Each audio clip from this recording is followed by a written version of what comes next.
And we have a addition to the agenda that I'm going to put on as number 4, and it's the drone club, which we tried to see before. They're out in the hall. Oh. So, That's around. They're already on. They're on there. it. Yeah. They're D. Very first one on the next page. Yeah. but we're going to bump them up. Oh, I see what you're saying. Okay. Yeah, I'm just going to try and bump them up. Gotcha. The just so they don't have to wait for that long. But Judd, would you, before you put that in your mouth, share your words of wisdom in regards to who you are and where you're from? Sure. Judd Markowski, resident of Bridgeport, Workforce Investment Board member since about 2000, and one kid who goes to school here who's about to graduate, and hopefully another one who will be entering the Career Center soon. Thanks. Linda Barrett, clerk. Veteran clerk. How many years though? I don't know. That many, okay. Bill Biederman, Middlebury, WIB. I think this is my 3rd year. Austin Haynes, business manager. This is my 3rd year as well, in aggregate. Steve Orzak, representative for Addison Central, living Middlebury, board vice chair, and I've been for 4 years, 5 years. Kim Farnham, chair, and I'm community at large member from the Mount Abraham School District and chairman. Person. I'm Christina Macklin from North Harrisburg. I'm the Addison Northwest School District rep, and I believe this is my 11th year, and I can't believe I'm saying that out loud.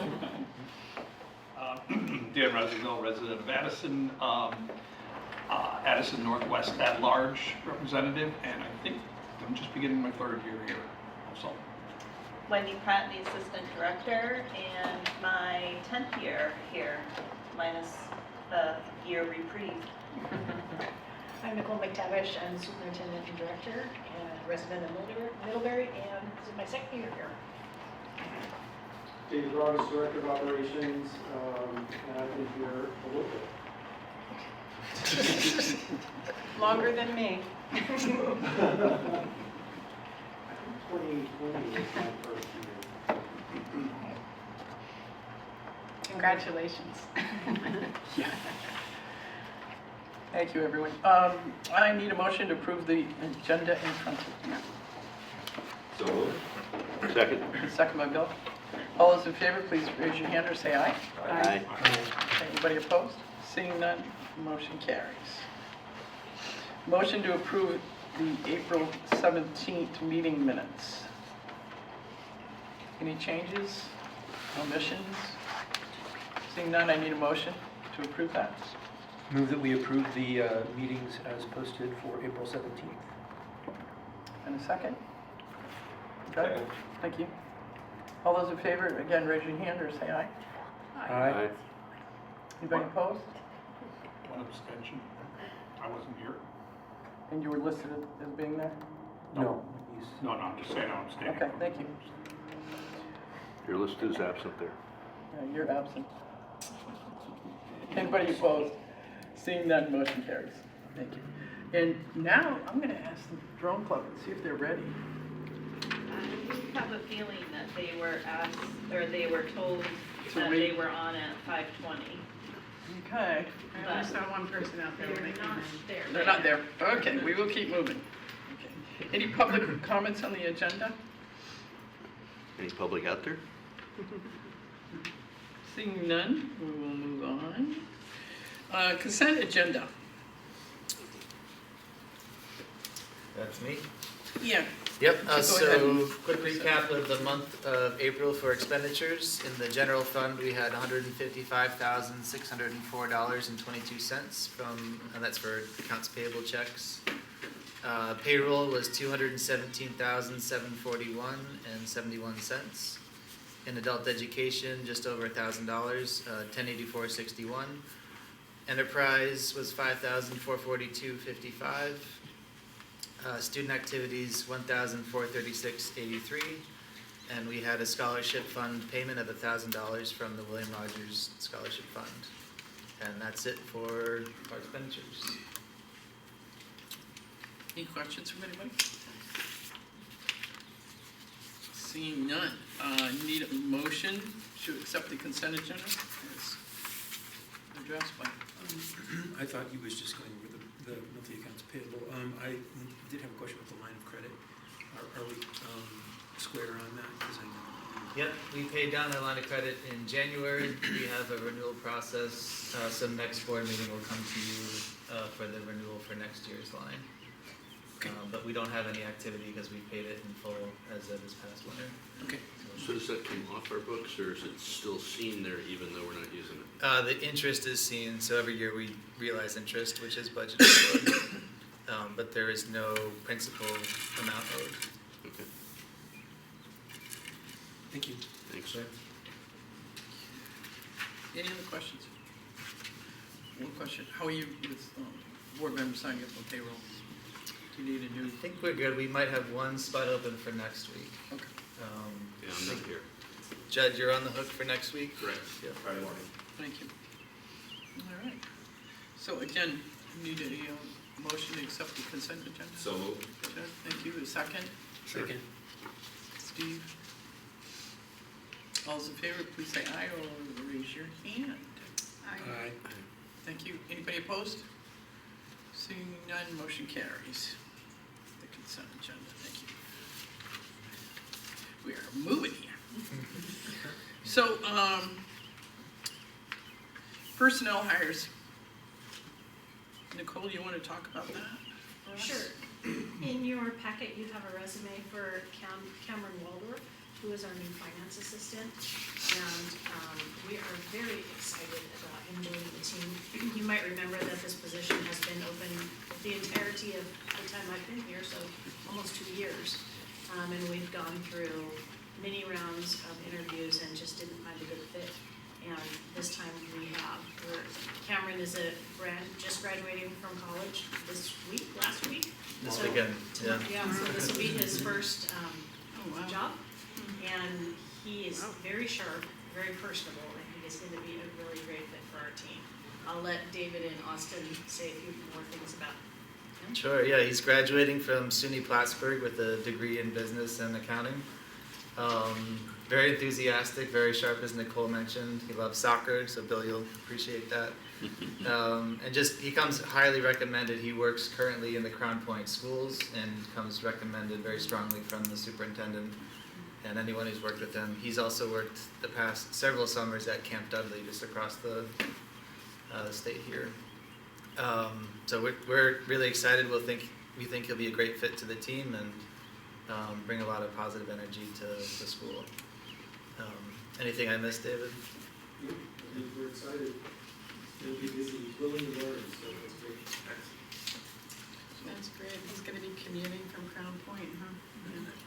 It's just right over the bridge, so it's about Okay. 40 minutes maybe.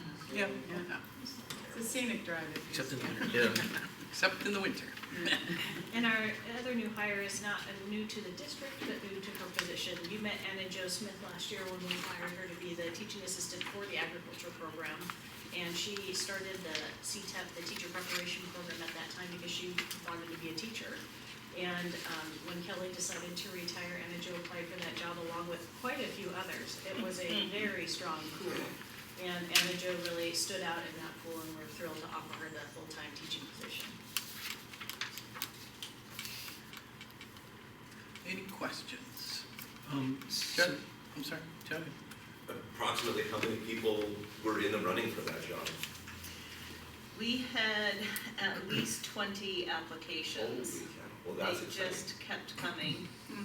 A couple were from Cameroon and faraway places, but many were local.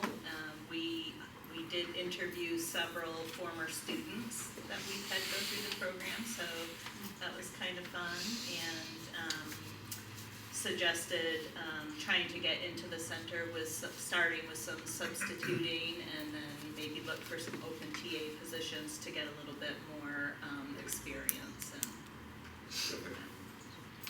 Yeah, I Can just you had a remind us, was that a committee? Christine, that I'm sorry. interviewed? Oh, sorry. Oh, Go ahead, Steve. Sorry. So both of these are exempt, non-exempt? One's exempt, one's non-exempt? They are, Cameron is non-union, Okay, but Anna Jo is a teacher, so she'll be in okay, the okay, thank you. teachers union. Christine? Thank you. All right, sorry, and here's Steve talking. Can you just remind us, was there a committee that looked over all the applications, or was it just done? Yeah, we had a whole hiring committee. Okay, I just didn't, I don't remember, that, but, yeah, good. And we even had a student representative. Okay, too. good, awesome. Any other questions? Okay, so we need an action, or, excuse me, a motion on that to accept those two people to join our staff. Bill? So moved. Thank you. I second it. And Dan seconds. All those in favor, please say aye or raise your hand. Aye. Aye. Thank you. Anybody opposed? Seeing none, motion carries. And I just want to point out that Liz is joined. Oh, good. Hi, Liz. There we go. Hi, thank you. So Cameron will bring in the donuts on May 19th. That's good. I'm sure you'll like that. What? Yeah.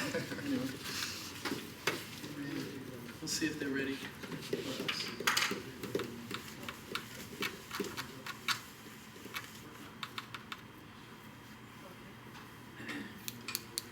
Do you want us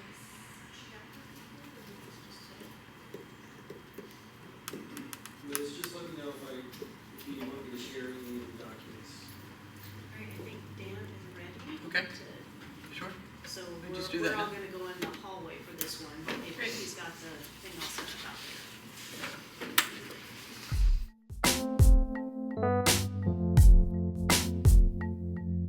With lacrosse practice and baseball, and a couple of them are working with the high school drama program, doing recordings and things. They weren't sure they were gonna be able to make it here in time for this presentation, so it might still trickle in here, depending on when those practices wrap up. But we had up to 11 students participating this year, mostly high school. We had a couple of sixth graders. So we were able to field 2 competition teams in the Rec Foundation, which Robotics and Education Competition is what that stands for, aerial drone competitions. We competed in 2 events, one in New Hampshire and one down in Springfield, with 2 teams, a high school team and a junior high team. And they did very well. At the second competition, first competition was a little rough, as you might imagine. It's been a learning year. The second competition, one of our teams made it to the semifinals out of 30 teams that I think were present.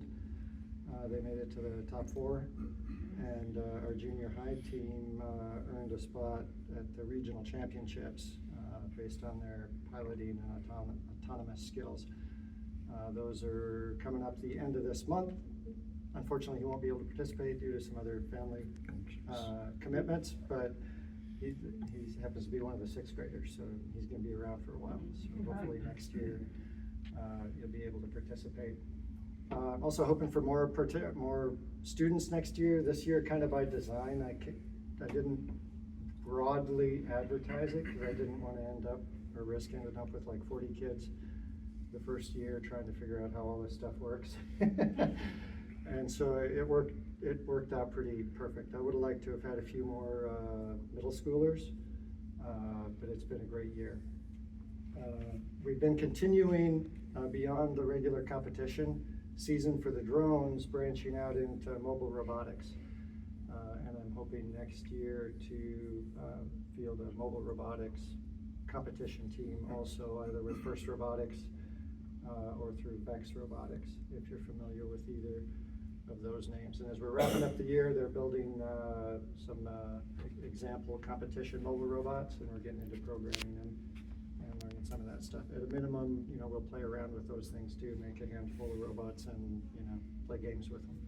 So I've sent out some fundraising letters to all of our advisory committee members, Beta Technology, Collins, Global Foundries, Mechanical Advantage, and so forth. There's also grants available for first-year teams through First Robotics to help you get the ball rolling, but the startup costs are pretty high, so I'm hoping to be able to raise some money there. So the drones that that they use for this competition. They're called a co-drone EDU. They're a small, sub 250 gram drone, about 6 or 7 minutes of flight time. And you can fly manually with these controllers, or what I use them for in my regular programming is, or my regular programs is teaching computer programming, because you can program them to fly autonomous flight patterns, either in a block coding like Scratch, if you're familiar with that, or Python, which is a no joke industrial, widely, probably one of the most, and in a few years probably will be the most common and popular programming language. So very good platform to teach those sorts of things. And in fact, to be honest, that's how I learned how to what I know in Python. So I got a couple more here that you all can take a shot at it if you want. We've got safety glasses here, if everybody could grab a pair. I'll just show an example of what maybe what a typical obstacle or a challenge pattern might be. It's kind of putting me on the spot with my piloting skills.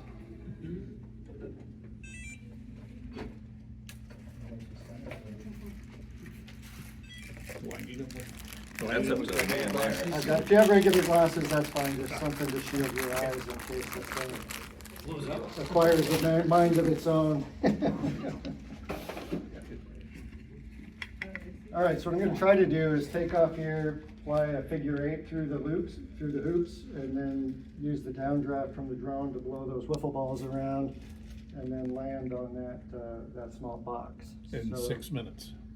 Well, the faster you can do it, the better. So Zephyr, the 6th grader, he's probably a little bit out of practice now, but he'd probably be able to do that in about 15 seconds. Wow. He's really good.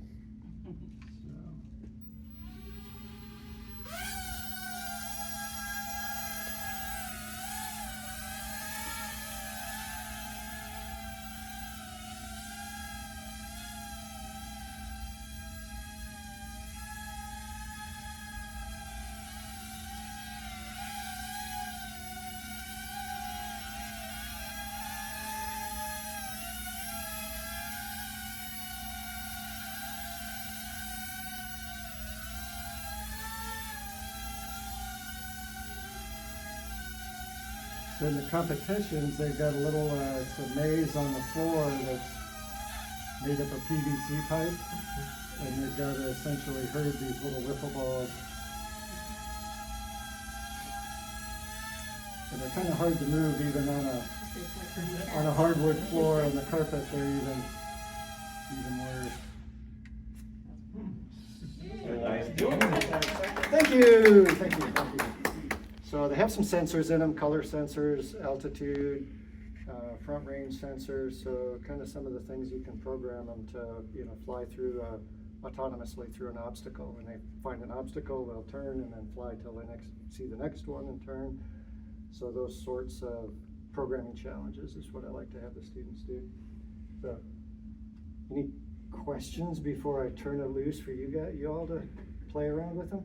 Yeah, Are you building the drones from scratch, or do you buy them from the supplier? How does that work? Here's Zephyr. No worries. So Zephyr was our 6th grade student that I was telling you about that earned a spot at nationals by placing 2nd in the autonomous. So Congratulations. he's doing really well. Please. Put you in the spot. Mr. Aegis did it, but he said you could. I was really slow. So yeah, what I did is I just did a figure 8 through the hoops, kind of like you do with the arches. And then I tried to blow the balls around, but they don't move on the carpet very well. And then land on the box. Yeah. Give it a shot. Okay, I'll try.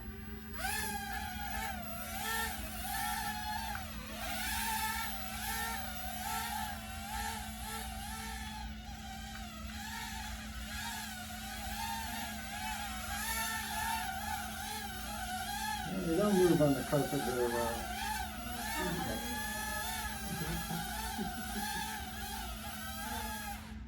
Yeah, you can kind of see. No warm up, cold, right out of the cross practice. Oh, ultimate frisbee, I'm sorry. I think you just got That's shown up awesome. a little bit. I did Yeah. get shown up. I do that all the time. Go after Do you that. have one at home that you use? Very cool. Have you learned to do this at home, or is it only for this class? Both. Yeah. So you have enough of an interest that we bought one, so you can do Yeah. more at home after you started working? Yeah. Okay. Yeah, and we've got two of the club members, or three of the club members are current students of mine in either the Intro to STEM Pre-Tech or the Advanced Manufacturing program. They're all returning to participate in my programs next year, and then I also picked up an additional student through the drone club for the Pre-Tech next year. So I think in addition to being a whole lot of fun, it's good visibility for the program and gets students interested in this sort of thing. So another 3 years, you'll be one of my students, I assume? Probably, yeah. Might be teaching you. Yeah, he'll be teaching me some of this stuff. Yeah. When do you guys usually meet and how often? We try to meet weekly. Uh-huh. On Wednesdays seems to be the day that works best for everybody's schedule right after school. So. I would just like to publicly commend Dan on his efforts in all of this. This is basically something he just took on his own, and has, he understands how to get the word out there with the kids, and trying to increase his enrollment, something that we need in that program, and we know that. But this has really been something that he hasn't had much help with. He just does it, and I think that deserves a round of applause. Thank you.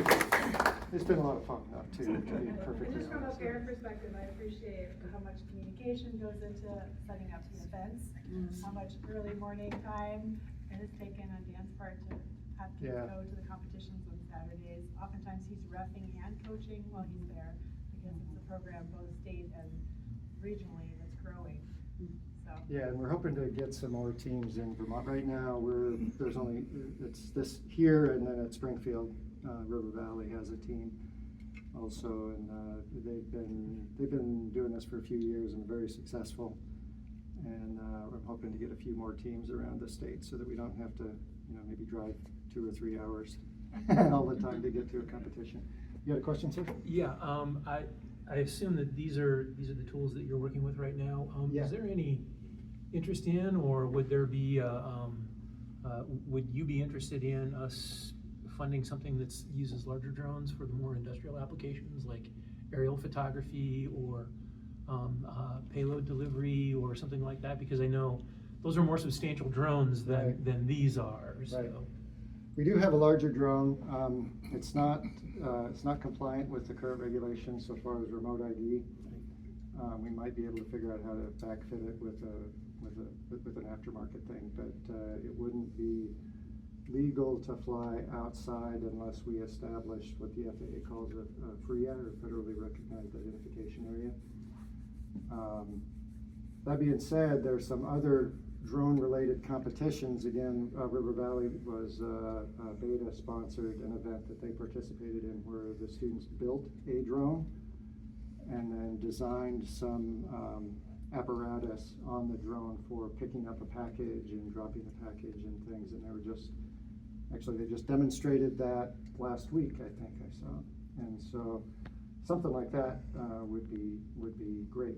And even a commercial type drone would allow us to potentially offer a Part 107, which is the FAA commercial drone operator license, possibly as another IRC.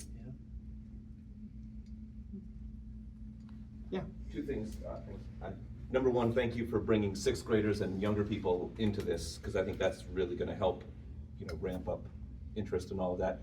But if any of the drone students are interested, I'm part of the local mosquito district. There's 2 of them here. There's one around Lake Dunmore, and there's one out near Bridport and Cornwall and Weybridge. Yeah. And this year we are hiring out all of our treatments to a drone service rather than a helicopter or an airplane. And they did their first test treatment to show how it would work, and it was amazing. Even though it has nowhere near the capacity of a helicopter, its speed to fill back up and get back out in the field from 80 yards away rather than a mile away, all of those things make a big difference, and so it's actually a really effective method. I can't remember what the payload of this one is, but it's big. I mean, it's a serious industrial piece of equipment. So anyway, if anybody's interested, we have an amazing biologist and a couple of college students that would probably be very excited to let everybody know if there's more interest in watching the drone ever. Yeah, I'm sure, would you be interested in seeing something like that?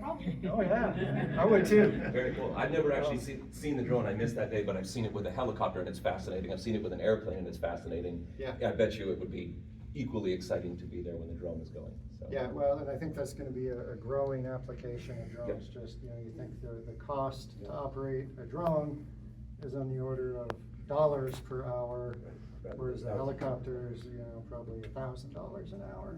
More like 5, but yeah. Maybe even more, yeah, helicopters are really bad. And the drone can get into, smaller areas, and, I'm all about killing mosquitoes too. I was gonna say, you probably wouldn't get bit on that drone. Well, anyway, I would love to hook you guys up with Craig Zondag, our field coordinator, and Yeah, that way if definitely. we get to a treatment scenario, we could connect. Yeah. Great. And, so Wendy, if you could, or somebody could get emails and look us up, that would be awesome. That'd be very cool to see. So. They're right in Rivers at the church. Oh, okay. Of the office Yeah, I within just the lived down church. the road from there. Well, anybody want to try flying the drone? That's how Zephyr got started, right? Yeah. He went to a meeting? Yeah. They said, "Wanna try?" He's Yeah, like, you wanna show I'm not him very and good at this. I've anybody never else? done We a got two video others. feed successfully, so. I can see it in your eyes, Dave, you wanna try it? Maybe during class. Everybody better put their glasses on for this.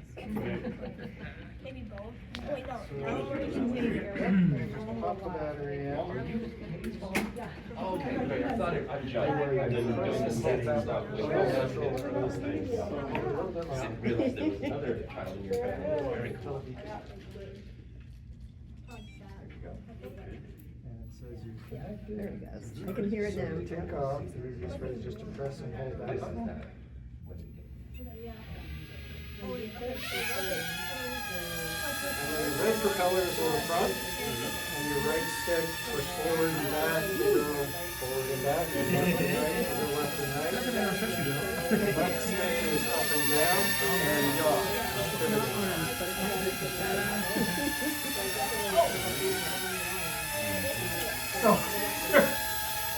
It's got a mind of its own. Yeah. So when I started, I had it at a lower speed. Oh, God, here. I break it. This happens all the time in competition. Also, like when I, Sometimes you don't have a fail. It's fun. David, you're projecting all that. Nicole and I have been talking about in the future, we're gonna try and add a student, presentation. And we did that several years ago. We haven't done it for a while, but, actually, we did some. We did some this year. Yeah, I'm just saying, I think the way we did it early on, I'm talking a long time ago, is you brought the parents with them, like this situation, so that, the parents could actually see what was going on, which is kind of cool. So under action items, we have the ends report for treatment of students. So, many of the ends reports require a once-a-year report to the board to show you that I am in fact meeting the policy governance ends that you set forward. So the first one, the two tonight are the treatment of students and the treatment of staff. I can read them aloud if you want, or I can answer questions, just do kind of a broad overview. Chair, how would you like me to proceed with that? I'm assuming people took a look at it, and if you have any questions. The one thing I did add, just because I suspected there might be a question just based on what's going on largely in the community and media about the cyber attacks on the Power School that many of you have experienced from your own boards. I did take an extra minute, and you'll see right behind the first treatment of students board policy limitation document, there's just a bulleted list of all of the things that we're doing here at the center to protect student privacy. Just in case that came up as a question, and because it was part of this treatment of students, that we would protect data. And we luckily don't use Power School here. We have a different program called Jump Rope, which doesn't hold nearly the kind of student private data that the Power School platform does. Our private data is kept in a different way. Jump Rope is mostly a grading program and also has student addresses in it. But we work very hard at protecting student privacy, and you might remember that we had an audit on this last year that we reported on. So the second one, oh, any questions about the first one? Go ahead. I'm only asking this because we're dealing with this in our school district. So just, is everything here stored on servers or is it cloud-based? Everything here is cloud-based. Okay. A few servers that nothing's stored on. Good question. The second executive limitations is similar, but it's the treatment of staff. So again, walking through that we follow all the rules, that we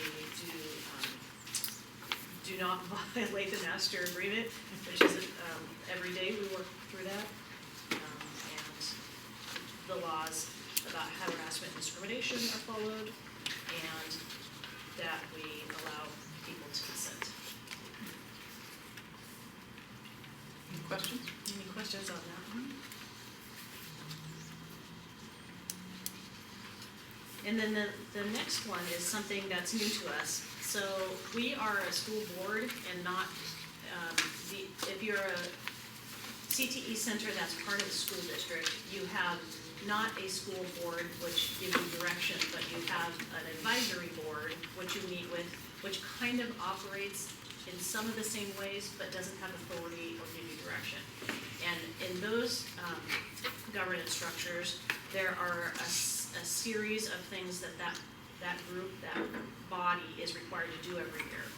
Because we were a school board, we weren't necessarily doing those things, but we got clarification from AOE that even though you're a school board and not the regulatory body that goes with a CTE center that has a overarching school board, even though we're not named as needing to do this, we're still required to do it. So it was a little strange, but that's okay. So there's a list of about 10 items that if I were working for a district that had that other kind of structure, I would report out each year. And so I now know that I have to report out those same things to my school board. So we're going to start that now, and this is the first one. So it's a state rule, and we've listed it here on the document. Each year I have to report out programs designed to acquaint prospective students with the CTE programs that do not require an enrollment commitment. In other words, what are our outreach activities? So what we've done here is given you a list of the outreach activities that we have done this year, and this list will look the same and probably have additional things as we go forward each year. So we have increased probably tenfold the outreach activities that were going on when I first came.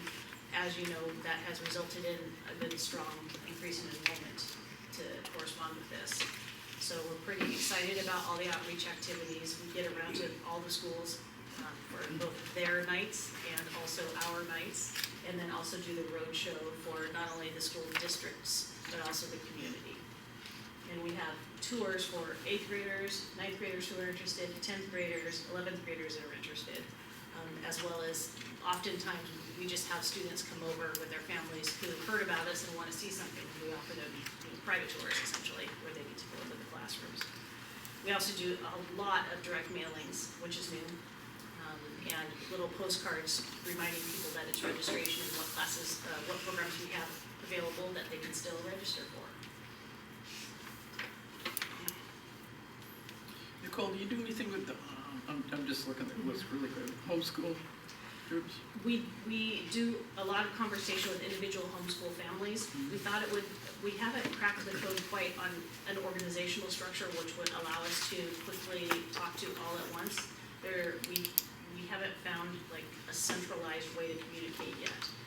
But we certainly have lots of homeschool kids here, and word of mouth is really a pretty good way to get kids in that homeschool community. But we're always open to ideas. If anybody knows, like, who are the key communicators in that community, I would sure love that information. But we have increased our homeschool numbers too, so we're pretty excited about that. Steve? At some point, I know we get enrollment data, and I would like to see, like what you just said, that we're doing all this outreach. I would like to see what the increase or the numbers are year to year. So if we're making this effort, what kind of increase in enrollment are we seeing? Distribution of programs, for example, if there's a lot of work around supporting the culinary, like doing outreach for the culinary program. Is it increasing enrollment in the culinary program, or like what? I'd like to see the what you're doing tied to the enrollment numbers, which is the purpose of doing the outreach. Yes. Correct. Right. So I know we get that at a different time than we're getting this report. I would just like to see that. Yeah, good, for sure. Usually we report that to the board several times a year. Right now, I'm very interested to be able to report to the board, hopefully sometime soon, what our enrollment is going to look like for fall. The hitch in that get along is that none of the schools have completed scheduling yet. So we know who's enrolled and applied here, but we don't know who's going to actually make it into the programs based on their own schools and scheduling situations. So it's unlikely that we'll be able to report that until August or September at this point, because it certainly won't be done for June, because the scheduling's not even done at the high schools. So, but definitely we generally bring that to you first thing in the fall, and then and report on it both for the fall semester and for the second semester. Okay. And when we can do that by program too, and we can report out by each individual program and by our pre-tech programs. Yeah, I'm just trying to tie some data to the outreach efforts. Great. To see. Christine? I have a couple things. Who do the mailings go to? Is it existing students from all the sending schools? So it depends on the mailing, right? So we do a mailing to prospective students. We do a mailing to 8th grade going into 9th grade students. We do a mailing to all of the citizens of Addison County. Okay. We do a mailing to all of the families of our sending schools.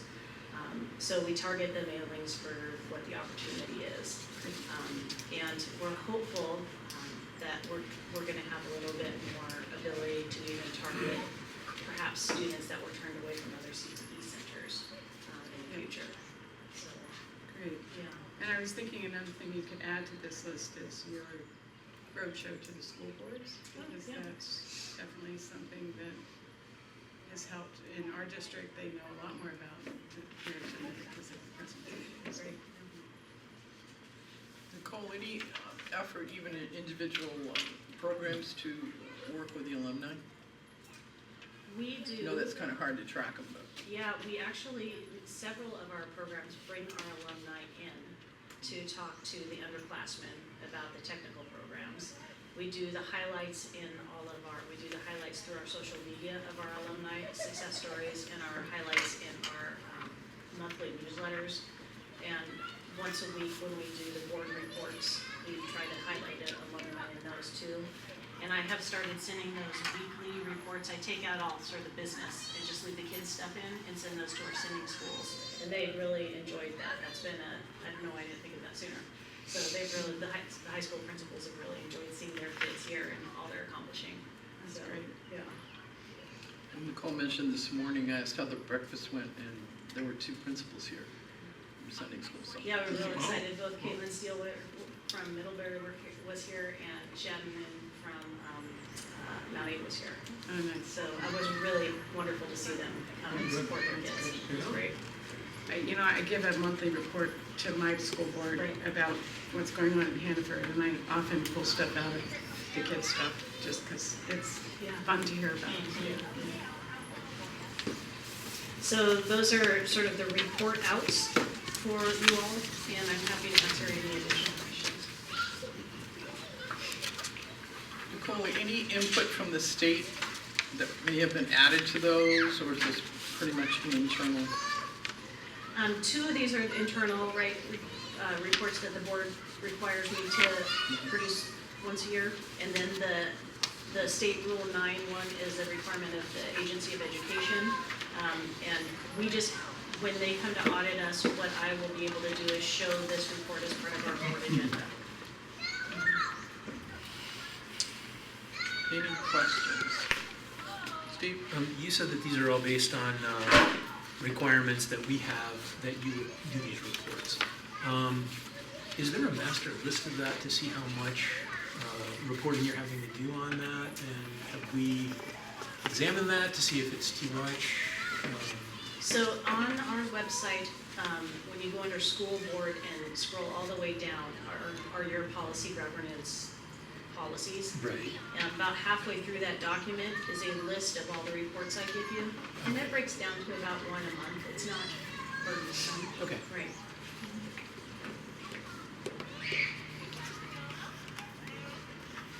Thank you. So, report, superintendent's report. Kim, do you want a motion on that? Excuse me? Do you need a motion on those? Action. Oh, yes. So, I will make that motion. Thank To you. accept those three reports that are listed in the agenda. I'll second that. And Judd seconds it. All those in favor, please raise your hand or say aye. Aye. Anybody opposed? Seeing none, motion carries. All right, the very first thing for my superintendent report is that today is Wendy Pratt's birthday. Happy birthday, Wendy. 29 again. Yeah. So she's having the joy of spending it here with all of us. That's what the cupcakes are for. No, there you go. Sure. Who's got the candle? I did want to bring to the attention of the board some good work that's been done by some folks here to win some grants. So thanks, David Roberts helped us apply for a grant through our insurer for Shannon, the executive secretary, to take some HR courses to earn her HR certification. So he won $2,500 for her to be able to do that. That was wonderful. And he also applied for and won $74.59. So just under $7,500 for us to improve our security cameras, which is fantastic.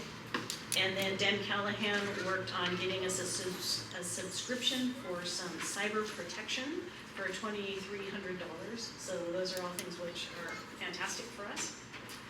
We also I just wanted to kind of highlight the intentionality and then excitement that we had around the Anna Jo hire, and as it's a proof of concept for something that we're working in the future. So hiring for CTE is often really challenging for a whole lot of reasons. And so we had the idea that if we brought somebody on board as a teaching assistant and we supported them and loved on them and paid for their tuition, that they might stick around and be a teacher for us. And also know what they were getting into with wide eyes so that they didn't get into a job and then not enjoy it and leave. And that really worked out well. Anna Jo came on board as a brand new person that hadn't worked in schools before, was able to work under their mentorship of Kelly all year long, took her first set of CTEP classes to really see what all the planning and assessment and all that was about, and then was really excited to apply and was the successful candidate in a strong pool for the position. For next year, we're going to be doing a very similar thing with the diesel program. So our current auto TA, Craig, has agreed to, and who has a background in working in the automotive and diesel industries, has agreed to go over and work in the diesel shop with Dave Mills all year as his TA, with the intention of hopefully starting those classes and then moving into a teaching position. So of course we can never guarantee somebody a job because you're applying in a field just like any other candidate, but making sure that we have a plan for sustaining our programs over time. So just letting you know that's an intentional thing that we're working on, and so far it seems to be working. I'm really excited about that. Very good. I wanted to alert the board that I am going to take some vacation in the summer, and we do have a plan for somebody to be in charge while I am gone. So June, a Friday and a Monday, June 20th and 23rd, I will be gone, and Austin will be our manager on duty during that time. Then I'm going to take about 2.5 weeks in July, and Wendy's gonna be the MOD for that time, July 3rd through July 18th. Then I'm gonna take just about a week in August, from July 28th to August 8th. That date will be the MOD. So Shannon will also know all of this, and I will include it in the board report. But just to highlight that for the board, so you know both that I'm gone, when I'm gone, and who's in charge that you can talk to. And then one small reminder just from RC, just to remember that when you're in the building, please do remember to sign in. The little sign-in sheet is right there at Shannon's desk. And sign in and out when you're here, please. That's what I've got. And in conversation with Nicole, we looked at the retreat options, and 2 people that we're gonna have from the VSBA are busy in August, so we're gonna schedule that for the September board meeting. And with the conversation of having what the board goals are, so we finally get to do that, and that alone should be enough for us to handle for that. And some of us have already seen the 2 individuals that are going to come over. They did a workshop for us before Nicole came on board. Very good. And they usually we do, once a month, we have a chair and vice chair meeting where people can come in and just ask all sorts of questions. We can't necessarily answer them, but mostly from the experiences as well. And they kind of run those meetings, so they've been really helpful. In the business manager report, I think you did a pretty good job earlier, but if you have something to add to that? Oh, sure. Yeah, I've written a few things down I'd love to share. So piggybacking on Nicole's comment about the new hires, we're ecstatic about having Cameron start on Monday, and yeah, I think David and I will be relieved just to have another body. Being a man short since the start of school has not been a lot of fun, and this is a really key role, a core role that touches a lot and has a lot of responsibility, and again, we're just really excited to have Cameron help, and I think he'll be a great fit. Since the last time we talked, we've been working hard on contract renewals for next year, so we pushed out a lot of terminology to legal. They gave us some great feedback, which we've been able to incorporate. David and I have been working hard on getting our next fiscal year stood up in the financial software, which has taken a lot of time to re-engineer and set things up properly so that we're in a strong position on July 1st. We have new payroll and new benefits and everything that needs to get constructed in a positive way. I do want to give a nod to David for a lot of his help on the grants reporting. We've been able to, in the last couple of weeks, get caught up with Perkins, a lot of our federal grants that have been outstanding for a while, and same with the audit. We made a big push the last couple of weeks to get our asset inventory off to the auditors, which was the last big project they've asked of us. And so now at this point, the ball's in their court as far as direction on the audit. So we feel like we've done a lot of work to get caught up, and I just want to commend David for really spearheading a lot of that, especially the grants. And then the last big piece, as we're working through cash flow projections for the fiscal year, we feel like we'll be in a relatively solid position to execute a transfer to the BRF, a cash transfer, which stems back several fiscal years, to allocate $175,000 to the BRF from prior fiscal years. So depending on how things shake out over the next few months, we're looking forward to executing that final transfer, which has been outstanding for a while. Yeah, I just shared a lot. Are there any questions that you have for me or David? You answered mine about the audit, Okay. where it's moving. Yeah. Thank you. Yeah. So will they work on the next year, or do they have to wait till that's done? We close out fiscal year 24 before we start 25. Okay, thank you. There sometimes is pre-work, but usually they want to finish out the audit before they switch gears. Any questions? No question, but thank you both Yeah. for all of the hard work. We're a team, we're a good team. Super. Keep up the great work. Let me know if you need a different type of candy. I've been working on Chocolate, that. chocolate. Well, I brought the Tootsie Pops. I mean, you know, there's a little something in there. And I increased the supply the other day, so hopefully that will help. Anyway, Operation Cool, Dave. Report. Is that me? That's you, Dave. No one told me I was doing an upgrade. But I did make some notes because I saw it on the agenda. We are complete, our testing has been completed, well, not completed, but it's ongoing, so we're required to test lead and radon, and we're ongoing testing PCBs, which are high in the Aspire room of the Middlebury Union High School. So that's all in progress. Lead testing is done, we're waiting on results. Radon testing is done, we're fine. PCB testing, we know where the problem areas are, and we're moving through that. And there actually is, Middlebury Union High School is thinking about considering renovating that space, so we're working with them to do a mitigation project where hopefully they're going to remove all the asbestos and all the PCBs this summer. So that's just something that we're working through. Summer schedule, we've got just the summer projects. Construction lab is the big one this year. The green floor its useful life is over, so we're going to be pulling that up. Actually, the students are going to be pulling that up the last week of class, which is amazing. And we're going to be doing some work on the ventilation, the dust collection system, and we're going to be painting in the floors. We're also going to be painting the rest of the advanced manufacturing lab, the mechanical sciences lab. We're going to be doing some painting at North Campus. We're going to be starting the North Campus roof project. The kickoff of that, just the planning, starting in the next couple of weeks. That'll be next summer's project. And we've got in the budget, approved in the budget, a $400,000 financing of that.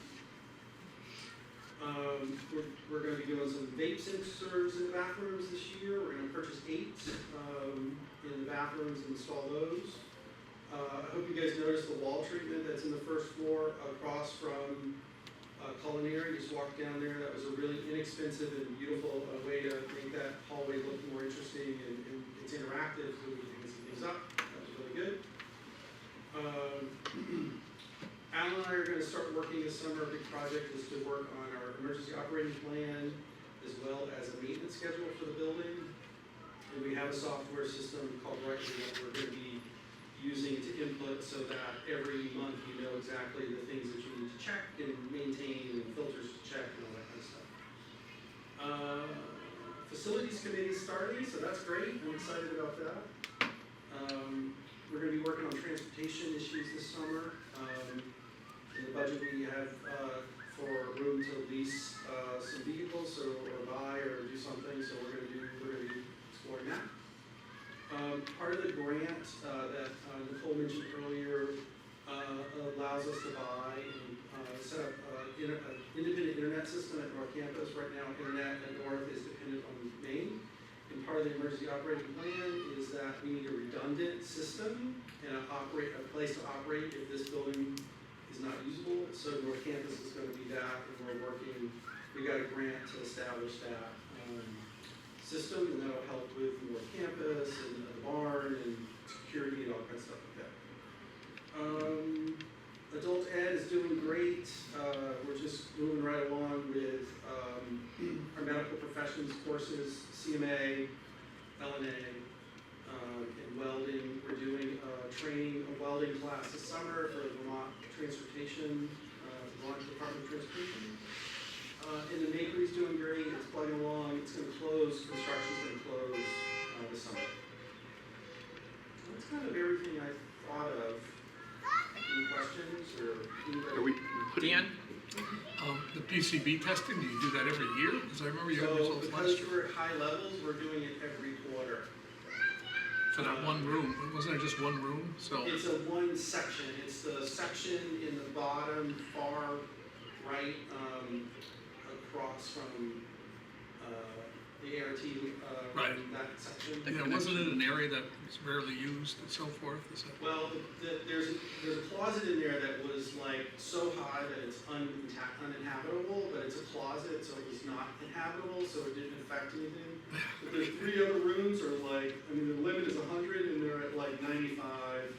And so, we're kind of on a plan to test every quarter. However, the renovation of the space by Middlebury Union has kind of changed that. So we're meeting with the Middlebury Union High School folks next week to talk about a plan, and I think they're going to pay for remediation. I mean, well, they are going to pay for remediation. So, because we're not. no, well, that brings my next question was unfunded mandates. You know, we just spent several $9,000, I guess, for radon testing. 9,000 for radon, 2,000 or 1,500 for lead. PCB testing we spent $22,000 on, and that's grant funded. So we got a grant from the state to fund the PCB up to this point, but their money's run out. So anything that happens after this is on us. Bill? All right. What are we doing in the construction lab? We're pulling up that green floor? Pulling up the green floor. The big thing is the dust collection system is worn out, and we're having Control Technologies come in and look to see if we need to fix it, replace it.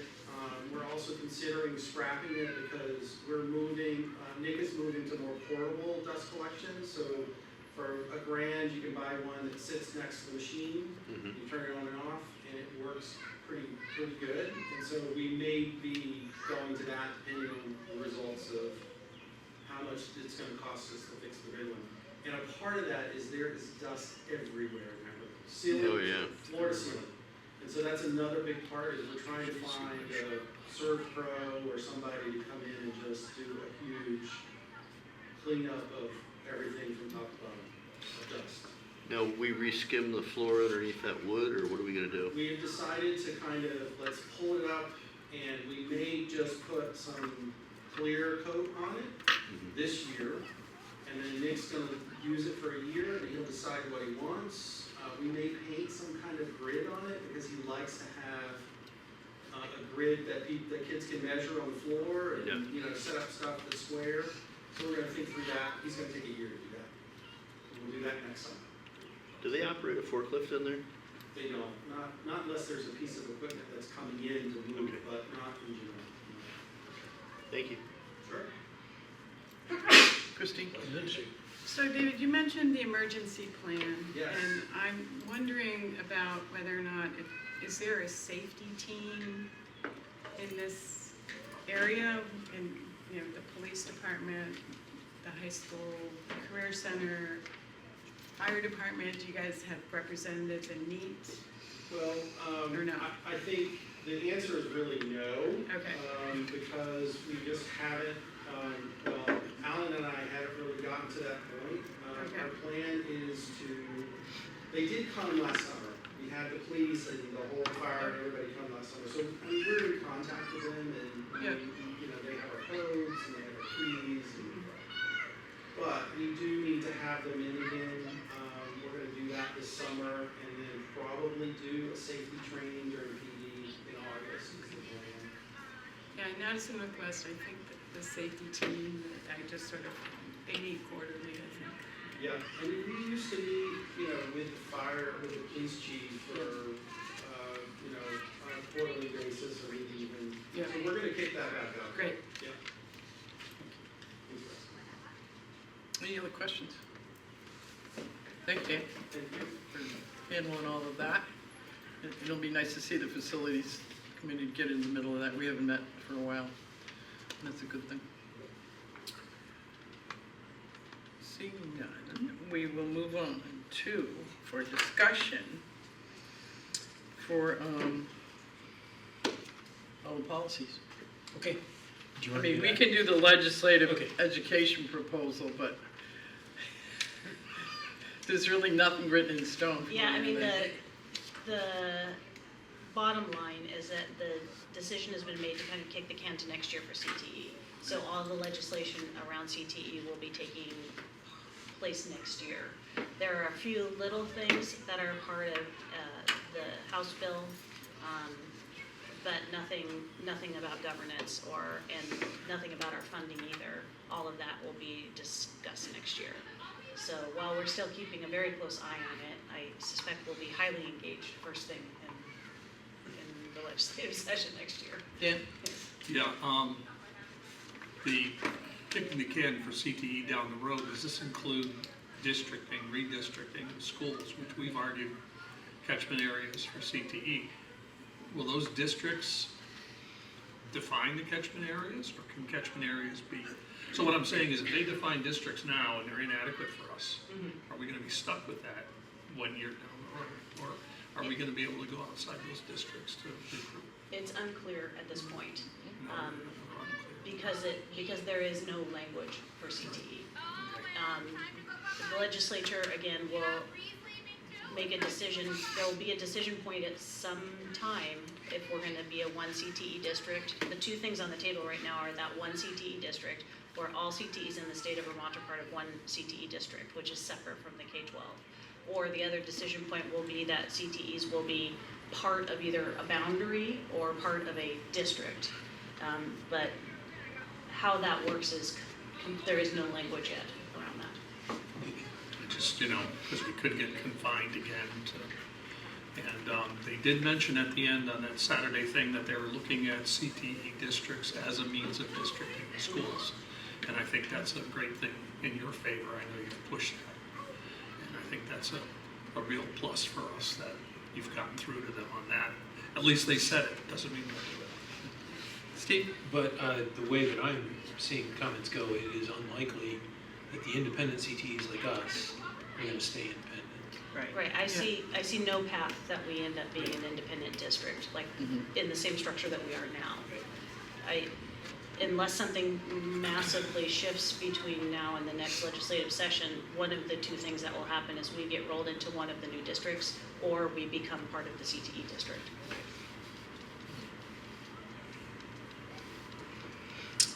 Thank you for sending the 3 a day, whatever reports, and that's helpful somewhat, but anyway. Is the lobbyist almost done? June. She goes through the end of the legislative session. Oh, she does, okay. And then we will most likely engage her services next year too, because next year's gonna be really important for us. Right. Well, they've been very helpful. Yeah. Very much. I was surprised at the meeting we were at last weekend that they were talking about the counties, because I thought that had been something they'd never addressed. Going down to, what is it, 18 or 19 counties versus 5 districts with all over the place. I thought would be kind of interesting. Yeah, and the timeline I'm very happy to hear that the very earliest timeline being proposed by any of the committees now is starting in July 27. So for the 27-28 school year. Before there were many conversations about it starting in the 26-27 school year. So, and I think people are actually starting to understand that the 27-28 school year might even be too soon, because you have to backwards plan all the stuff. Before you can decide who the board is, you have to know what the voting wards are there, and before you can do that, you have to know what the boundaries are, and so it all kinds of leads to each other. Yeah, and hopefully they'll change the makeup of the task force too, so. Right, they've gotten a lot of feedback about I hope so, because their current plan is not good for anybody. I get asked this question. Cell phone use in this building. General statement, individual instructional rules. So whatever happens at the legislature, obviously we will follow. From conversations with our sending school district, it seems like all 3 are poised to enact no cell phones bell to bell, although that hasn't happened, and that's board action, right? We kind of do it program by program, and our theory of action with that is whatever our programs look like should mirror exactly what the industry looks like. So in your industry, if it's something you do that you carry a phone, then it would be appropriate. If in your industry it wouldn't be appropriate, then you shouldn't be doing that. And for example, in medical professions, right?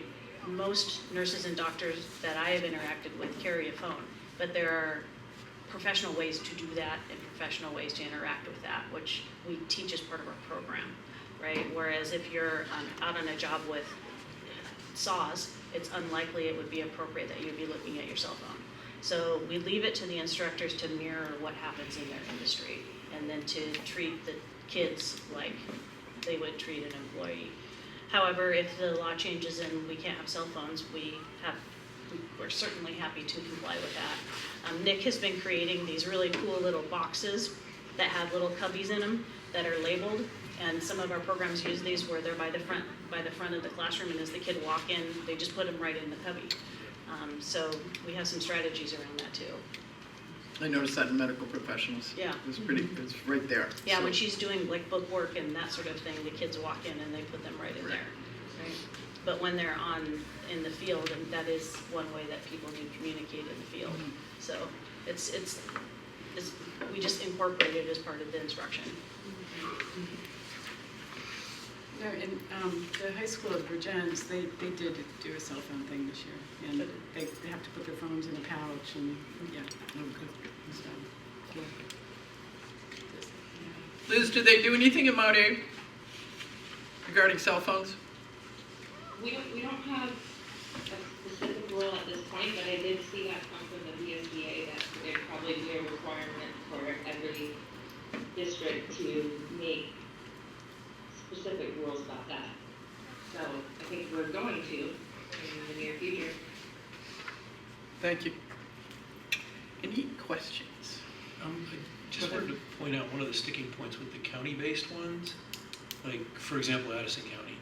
Most people say, well, that's going to be Mount A, Addison Northwest, and Addison Central. The problem is the satellite schools. Like, it would also include Orwell, which nobody has any relationship to because they are in Rutland town, I think, and Granville, Hancock. So, although the county is kind of probably going to be based on that, it's unlikely to be just county lines because there are some, and that's just Addison County. There's other counties that have similar situations. Yeah, I can't remember exactly, I'm trying to remember the exact numbers, but it was in one of the reports I sent out today where they have identified their going in position, which is something like 20 or 30 school districts, and their sweet spot of enrollment, I can't remember exactly, but it was, I think, 3,000 to 5,000, Oh, yeah. right? So 4,000. dividing up the state in that way.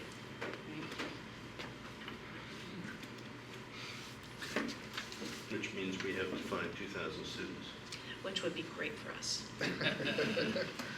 Happy to do it. Be careful what you ask for. No, I'm just saying, there's going to be change. In Addison County and Rutland. All right, thank you for that. Policy. Okay, so just a little refresher. For those of you that remember the old days, and I don't know that there's too many of those old heads on the board anymore, what we used to do is we had a first read and a second read, and the law has changed around that. It's a 10-day waiting period, so you have to review a policy, and a minimum of 10 days has to pass before you adopt it. What we end up with in this case is a first read, second read. So these are first reads. Pretty much. Just saying. I mean, if we went to like 2 meetings a month for some reason, we could do that. And if there was a critical policy, we could do something else. That 10-day window is a minimum. So it's just, but the easiest way to think about this is first read on all of these policies. And each of the policies on here was taken by one of the remaining policy committee members to review, so they know the best. And I would be remiss if I didn't offer the expertise on those different policies. That those people will guide us through those policies. So the first policy, B20, should be in your packet. It's about personnel recruitment, selection, appointment, and background checks. That would be Christina, and would you like to walk us through this? Sure, yeah, so as you can see, the policy's highlighted in different colors, And the blue parts of the policy are things that the VSBA has added. So this is an existing policy that we have right now. So blue is some new language. Anything that's crossed out in red is being stricken. There's some, new references to the law. But the thing that I want to draw everyone's attention to on page 1 is the optional new blue line about whether or not we want to ensure that our employees receive training in non-discrimination, bias, and anti-racism.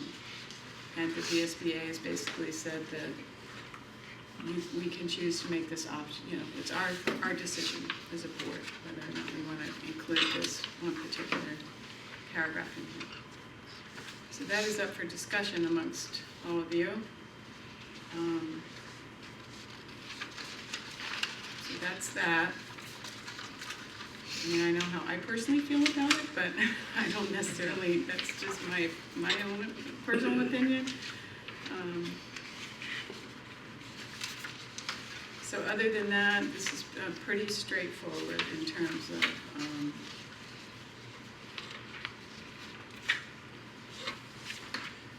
Can I ask, is this covered by the sending schools, training in non-discrimination, bias, and anti-racism? Is it redundant to add that in to us, or, because this implies that we're gonna do some training on this. Employees, it This doesn't really employees, do it. Yeah. I mean, we have our own employees, right? Oh, Yep. What are your thoughts on that? Yeah, and I guess, Nicole, maybe we start with, I mean, is there training now? Is there, yep. So the training that we do right now, probably wouldn't meet this threshold. Okay. What we focus on are practices and ways of being and policies within our classrooms and the way we talk and the way we recruit that would cause any child to be comfortable and safe in our classrooms, and that would cause girls to be interested in things which are traditionally for boys, boys to be interested in things which were traditionally for girls, and non-binary or differently gendered kids would be interested in anything we have to offer. Mm-hmm. So for example, we do a lot of work with Vermont Works for Women. We spent quite a bit of time this year talking about what are the habits in a classroom which might make somebody feel safer or maybe make somebody feel excluded.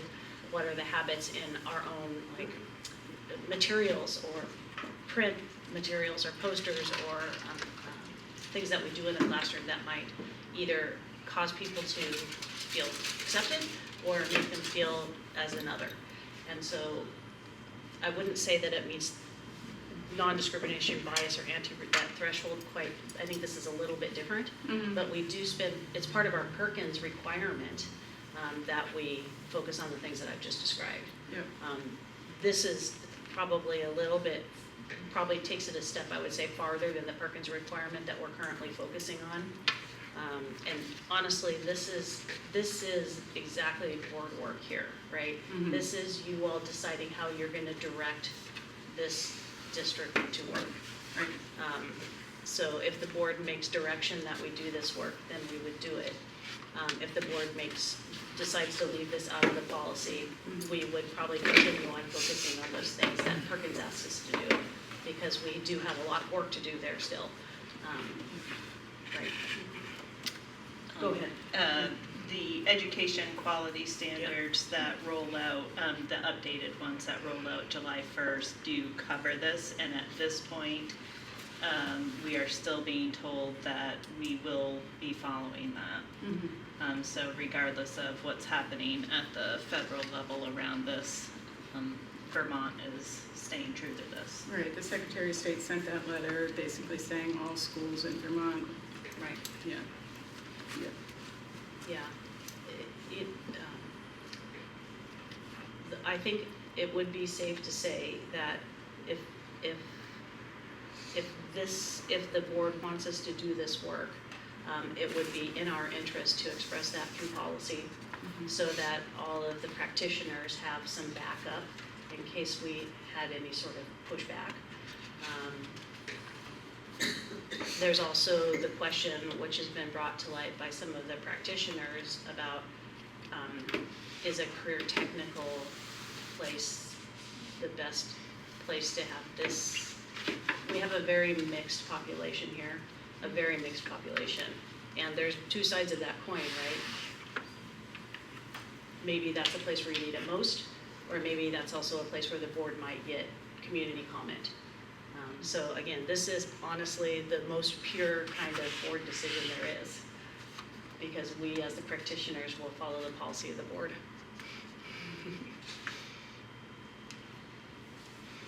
Steve?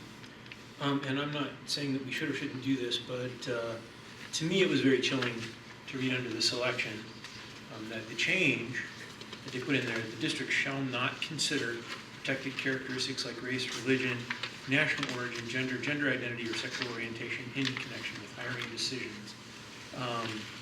That means that anybody that remembers the old rules for affirmative action, that puts them right out the door. So we can't do that anymore. And I'm not saying that the VSBA is being directly influenced by it, but this is the result of national politics. So I don't think we can not do this, but the fact that it was added to this policy to me is chilling. Yeah, that's a good point. Any questions? Comments? Not seeing any.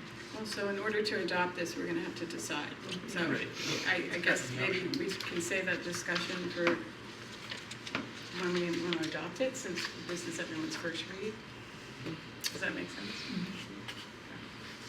And just because this is the first read, it does not require us to adopt this in June. It's just that it's been presented to the board the first time. So if you would prefer to save that discussion for another board meeting, or if we have a consensus, if we want to take a straw poll, if we want to do something to determine what the pleasure of the board is, or we can table it.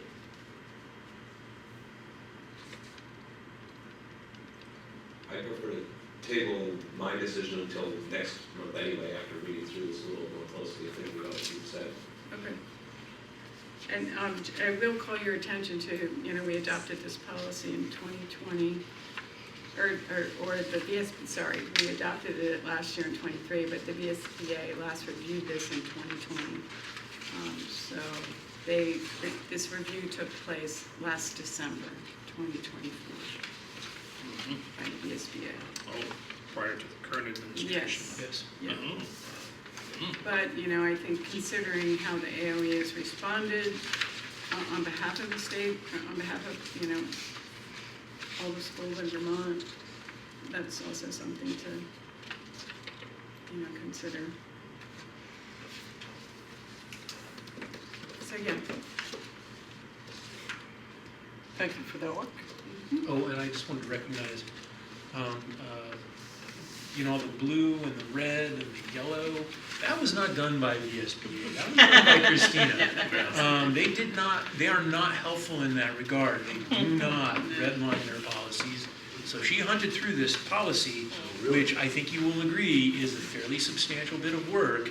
And she did all the redlining and the bluing and all that kind of stuff. So I was greatly appreciative for the amount of work that she did on that. Thank you. Yeah, I thank you very appreciate that.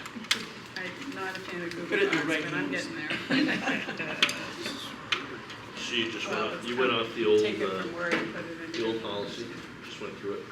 I'm You sorry. went off the old policy and noted all the changes. Exactly. Yes. Yeah, I can pull up the new one, pull up the old one, and then get to work.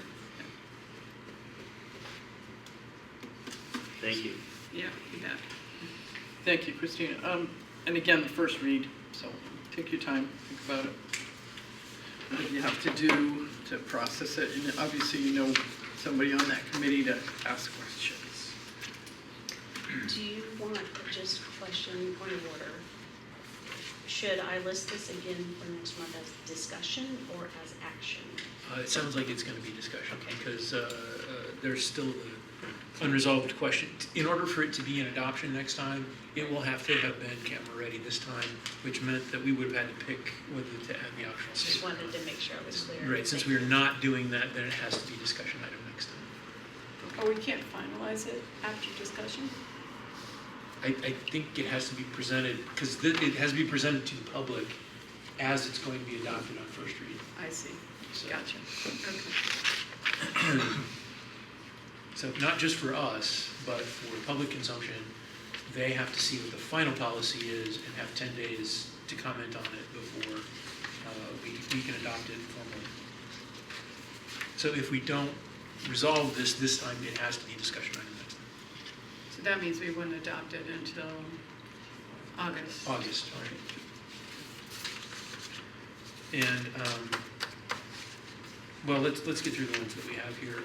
D24, that was Nicole. Right, so The this, special education. this policy, essentially, all we needed to do is fill in the name of a district, and the language itself, is not a change. This is a new policy for us. We don't have this policy yet.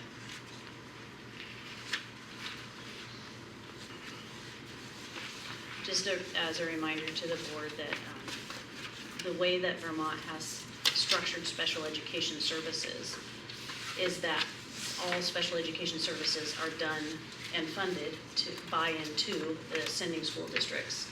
We only coordinate those services between the practitioners and case managers and school psychologists and leaders in the sending school districts. We coordinate the services for the students here, but we do no direct service for special education at the center. And the money doesn't pass through us. We don't get any Title VI money, correct? In the sense that we follow accommodations that are sent to us by the sending school. Mm-hmm. We do not create IEPs, we do not meet on IEPs, we do not do all of the formal things that are necessary for special education here at the center, because, like you said, we don't get the money, we don't have we certainly don't have the resources to do it, but we are obliged to follow any accommodations that the sending school sends us. And that's what you're talking about when you say that we facilitate that happening. Right. So that the instructors know that this student has these accommodations and you need to follow them in your classroom. So. Those instructors included in the IEP meetings? The law of Vermont and pretty everywhere is that any teachers that are serving a student are invited to the special ed meeting. And then also for us, our point person is generally our coordinator, who goes on behalf of the district and is our district rep to those meetings. How does that work, IEP versus the 504? It works pretty much the same. We are invited to 504 meetings, and we do not have any 504 service here, but Right. we do, again, just like Steve described, if the student comes to us with a 504, we can implement the accommodations there. Of note, we do not, in many cases, we cannot in many cases implement if there are any modifications in a student's IEP. And the difference is accommodation is using the same curriculum, but you might give extra time or be able to test in a quiet space or that sort of thing. A modification is when you actually modify the curriculum or modify the assignment. And because our curriculum is specifically tied to industry and college credits, we are not allowed to modify those things. You can't change the ACE Master Technician test. So the student has to be able to access the curriculum as written, but we can certainly and do a lot of accommodations to students so that they can approach the curriculum. It just has to be the same curriculum. Any questions? Thank you very much. Next. Okay, and there are no sticking points on this one. It should be available for adoption unless anybody raises any objections next time. Okay? Okay, on to F24, that was Dan talking to us about conflict of interest in procurement. Yeah, they gave Dan the easy one, which I thought we should reconsider before adopting it, because the issue with conflict of interest in having people know people that they might hire is that this is a small town. and pretty much everybody we hire, people we know. So the question would be, are there policies in place that already basically obviate possibility of conflict of interest? And if not, then should we adopt this, and how much work would it be? There's going to be a certain amount of work on the part of the superintendent and the team to build and implement the guidelines and the requirements for not having conflict of interest in procurement. So point one is, and from our discussion in policy, we thought we ought to consider it. And the second point is that how much work is this going to be?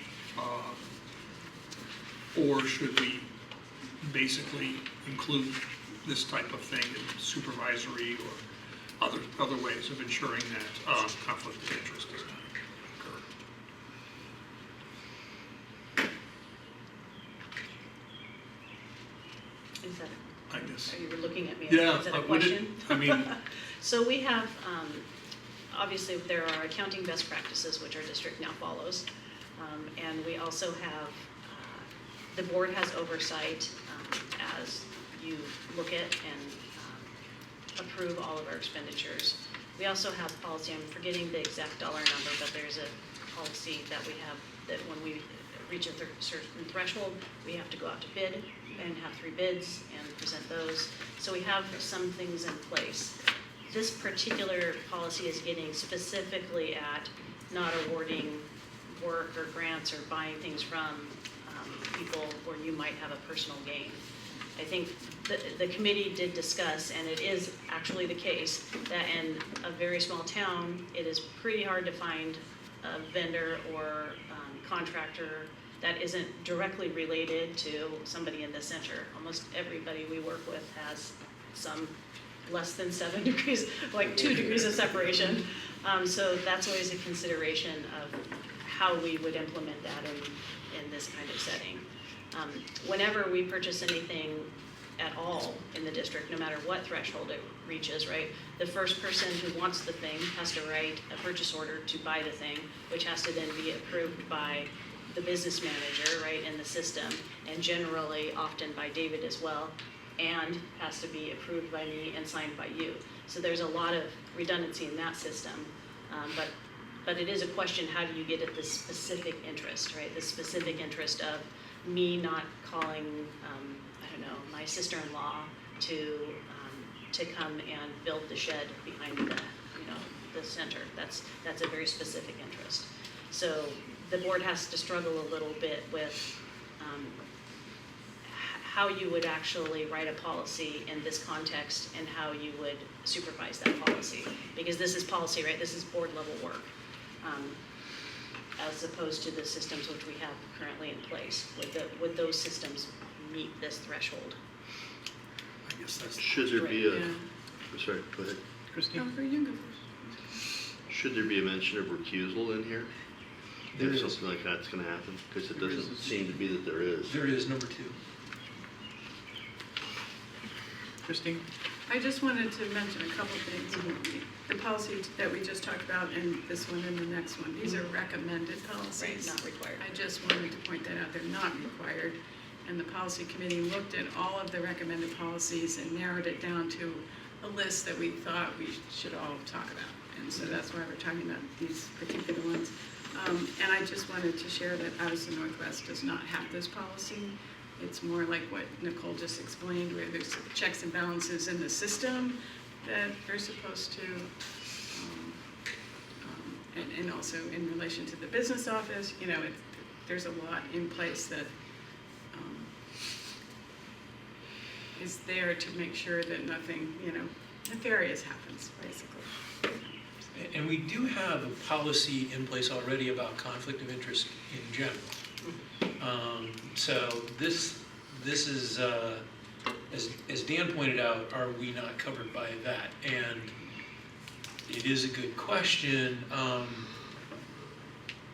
don't know, on counterbalance, one of the things that we did talk about in the committee is that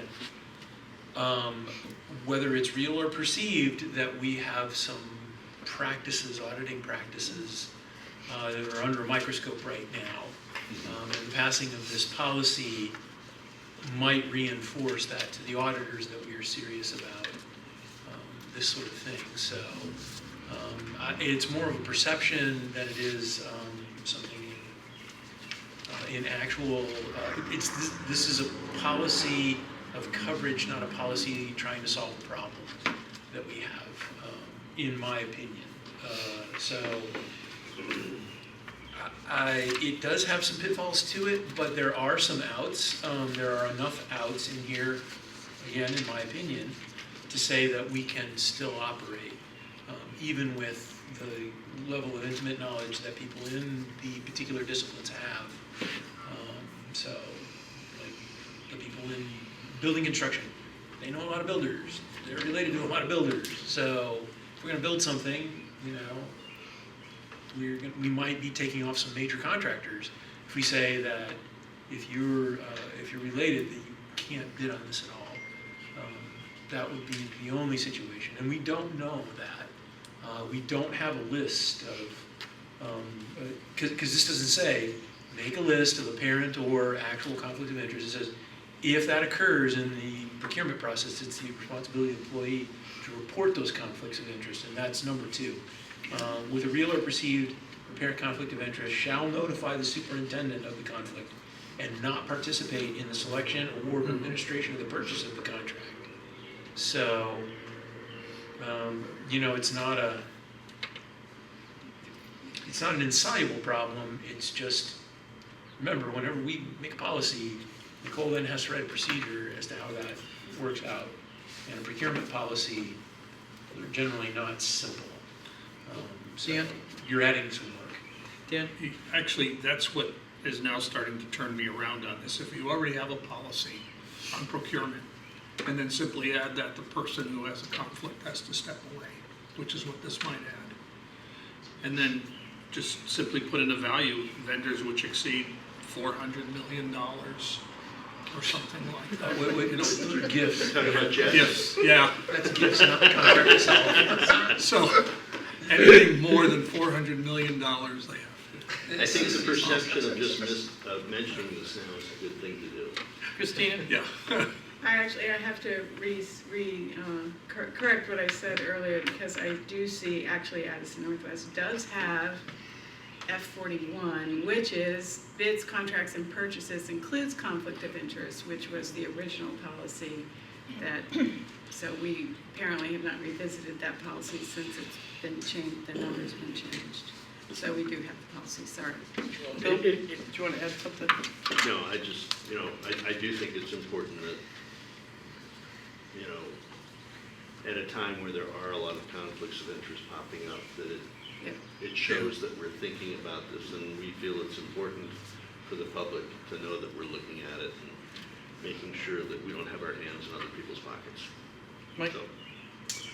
Yeah, I guess I would want to think about that, but I also think that we kind of need the ability to be able to do what we need to do, and if some of this stuff is restricting us from what we really should be doing, I don't know. I think we should all read it and try to get an understanding for it, and also come back thoughtful about being careful based on where we are, but also being understanding of the fact that we need to be reasonable about how we do business as well in this community.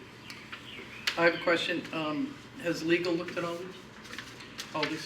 I think They're vetted by VSBA. VSBA legal has. Okay. Our individual vendor has not. Okay, that answers my question. Thank you. Yeah, usually what I do, just so the board knows, is if it looks like you're going to move forward with the policy, after you've done the revisions, and I'm pretty sure it's almost close to the end, then I run it by the lawyer before you do the final read. Unless it's a straight, like if you adopt something boilerplate from VSBA, I don't feel the need to do that. But if you change anything, I usually do. Right. Thank you. I just want to throw one other thing out. And, we talked about this a lot in our committee, and my take on this is I feel like it protects us as an organization on many levels. If we so that's kind of where I'm coming from with it. You know, just it's a way for us to basically protect us and show to the public that we're thinking about these things. But I think there's also ways to hire the people we need to hire, no matter who knows who, right?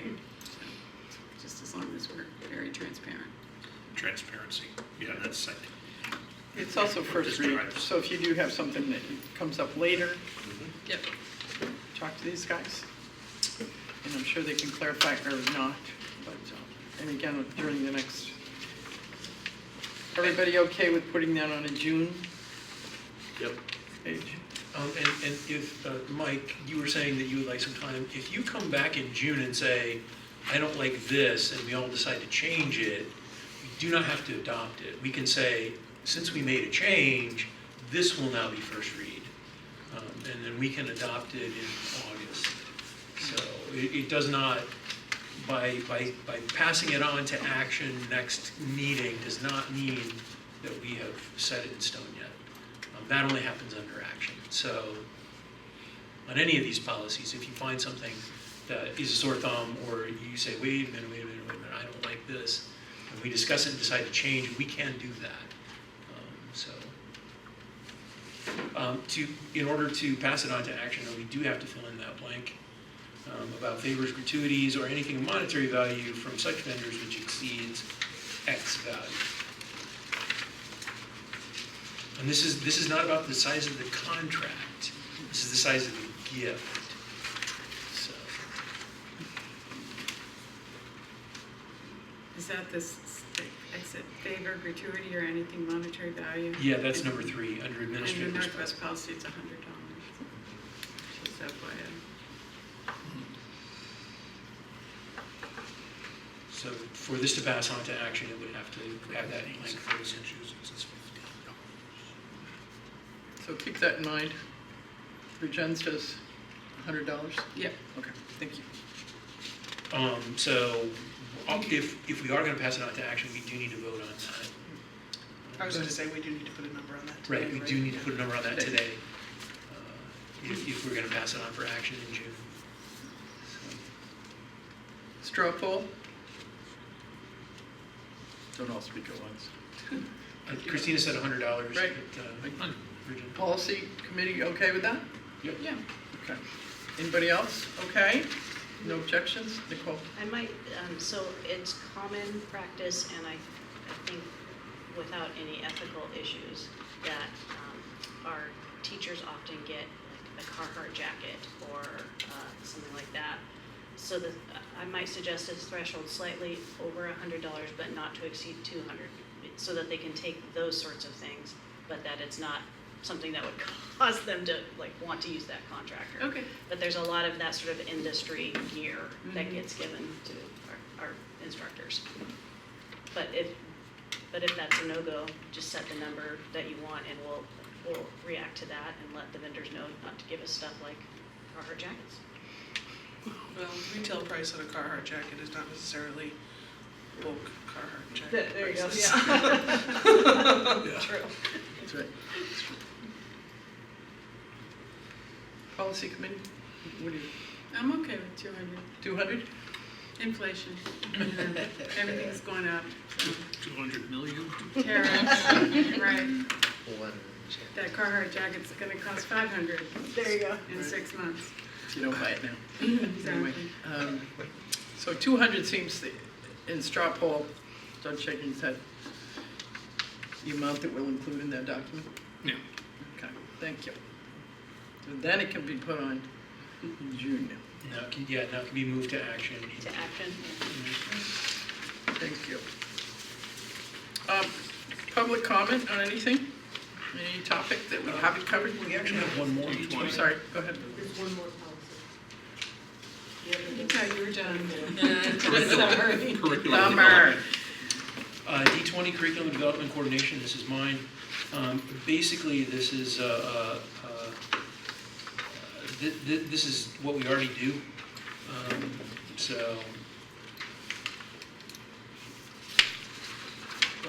In many cases, we do more than this because it is about in every situation, I believe, there are standards that are set by the industry for all the certifications that we do. So we already do this, but it's a recommended policy. It is not in our current policy database.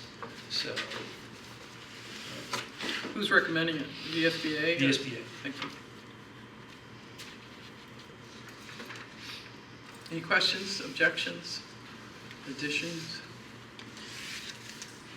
This is much more relevant to, like, ACSD has 7 elementary schools. And it's saying those 7 elementary schools have to follow the same curriculum. We don't even have, well, unless you count North Campus, but we don't have the same program in 2 different places. So the curriculum is the curriculum. So this seems like another one that could be forwarded to second reading action next month. That would be my recommendation. Thank you. This one's ready to adopt. So we'll add it to the agenda. Sorry. This is camera ready. And again, if you have a question or concern, please contact somebody on that committee. That's it for me. Thank you, Steve. Thank you, committee. Love the hard work.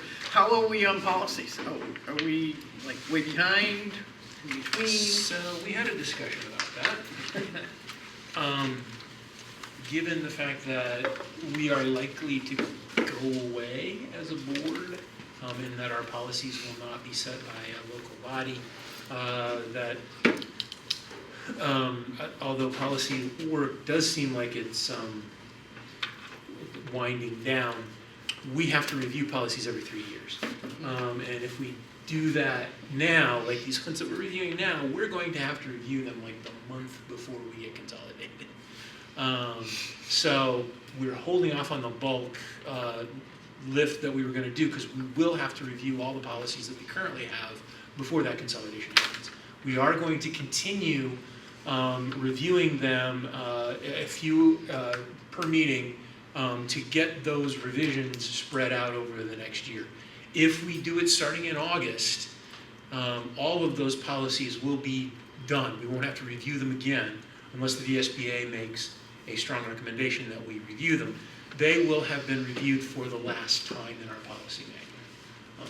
So What kind of numbers are we talking? we have 32 policies that we need to review, I believe. It's the number we came up with. So, and we have to do it within the next, was it 2 years? Because they were adopted in 24, so we have to get it done by 27. 23. So we have 3 years, so that's the end of 26, to get all of those reviewed. If we chunk out a couple of months, we should be fine. So they will most likely be reviews of policies that are not going to be revised. It's just look at them, make sure they still meet statute, and the VSBA will tell us if they don't.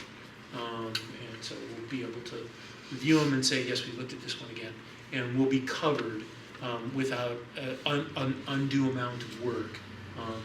Because if we do this now, then again, the month before we consolidate, we would have to review 32 policies. So it just makes sense to start doing it, but to start doing it in the fall rather than now. So. Thank you. Yeah, the other thing too is we keep monitor like the revised policies that they're recently doing. Sure. And there's still a few of the recommended policies that will probably be bringing forward to be determined. Yeah, and the VSBA is kind of, they haven't said that they're in a similar position, but we used to get like 6 or 7 policies, every couple of months from VSBA. I think we've got 6 or 7 policies in the last year. So they're pulling way back on the amount of policy review that they're doing because they don't know how this is going to shake out. So. Thank you. Mm-hmm. Any additional comments, topics you want to bring to the group this evening? Seeing none, little reflection. Anything we're missing, need to do a little bit better?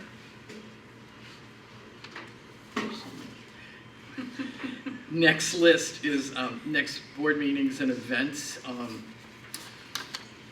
Thursday, June 19th.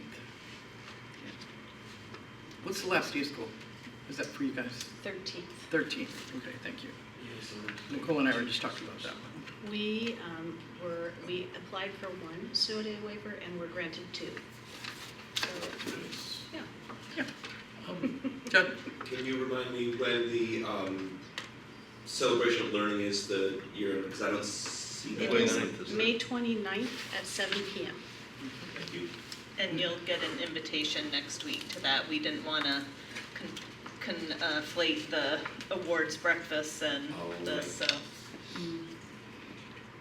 That's That's a next Thursday door. night. It's at Middlebury High School at 7 o'clock, May 29th, a Thursday night. Okay. It's been a few years since it was COVID when we went up there last, yeah.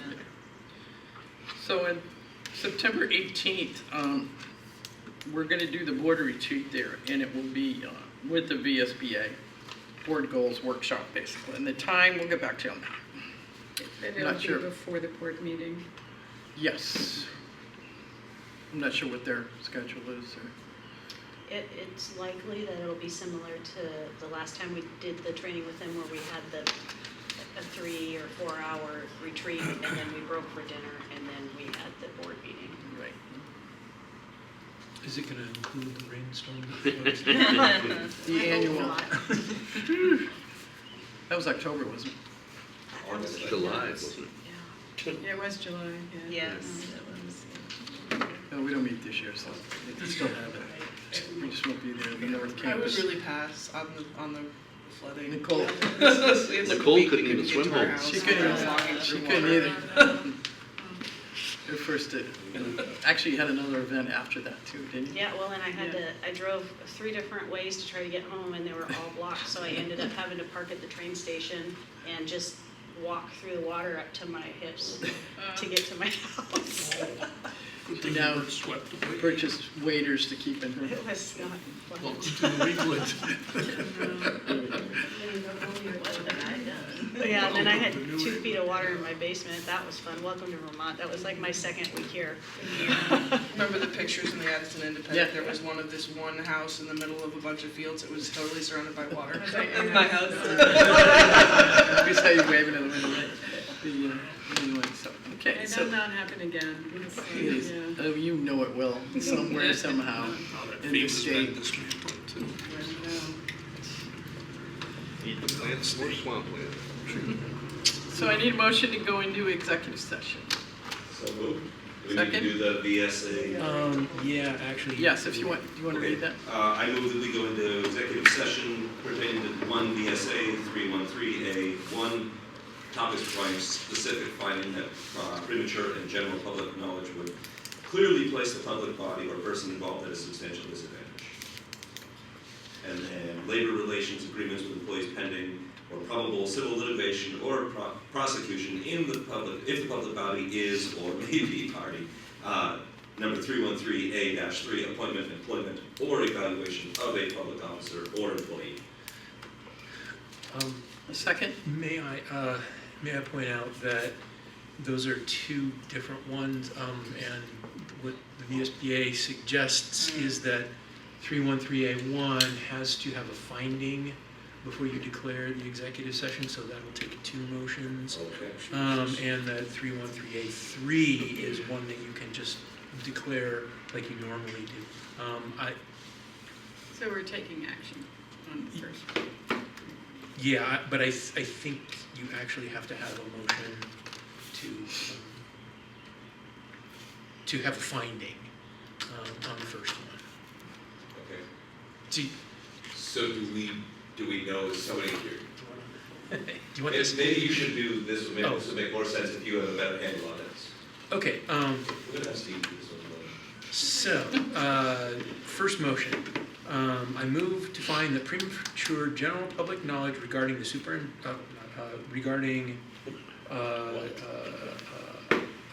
labor contract clearly places the board at a substantial disadvantage because the board risks disclosing its negotiation strategy if it discusses the labor contract in public.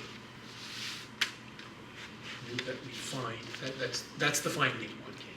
Okay, so, And we actually don't need the second one No, we because don't. you all finished my evaluation last time. That's right. So that's the first one. And I need a second. Second it. Thank you, Dan. All those in favor? Aye. Thank you. Anybody opposed? Seeing no opposition, motion carries. so Thank you, Steve, for so clarifying. then I move that we enter executive session for the purpose of discussing the labor contract under Title I, Section 313A1. So that's a second. Sorry, Vic. And do we need a second on that as well? then? Yes. Second. Thank you. All those in favor? Aye. Aye. Aye.